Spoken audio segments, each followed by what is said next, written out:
Siapa itu ya di video itu ya? Video itu adiknya dia. Bahwa ini video sangat-sangat merusak mental daripada Gala, seorang anak kecil, di mana di sini dibuat ya, diproduksi dan disebarkan dan akhirnya menyebar luas. Ya, di gambar video tersebut terlihat seolah-olah ya bahwa dengan menyebut nama Pak Dodi atau dengan Dodot membuat Gala ketakutan.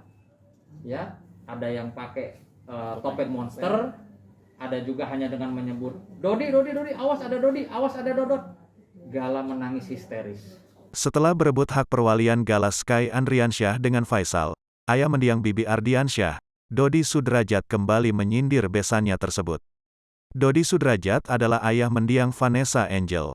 Dodi Sudrajat meminta supaya Faisal mengembalikan KTP dan handphone milik mendiang Vanessa Angel. Ketika kecelakaan tanggal 4 November lalu, ada saudara Vanessa yang cerita KTP dan handphone milik Vanessa diberikan ke Pak Faisal, kata Dodi Sudrajat di kawasan Brawijaya, Kebayoran Baru, Jakarta Selatan, Kamis, tanggal 23 Desember tahun 2021. Dodi Sudrajat kemudian menanyakan ke Faisal alasan barang-barang pribadi Vanessa Angel belum dikembalikan kepadanya. Ada apa sampai belum dikembalikan barang-barang ini? Buat apa dia? Kembalikan dong, ucap Sunan Kalijaga, pengacara Dodi Sudrajat. Apa alasannya tidak mengembalikan? Ujar Sunan Kalijaga. Dodi Sudrajat bahkan meradang saat tahu ada video dagelan terkait dirinya yang viral di TikTok.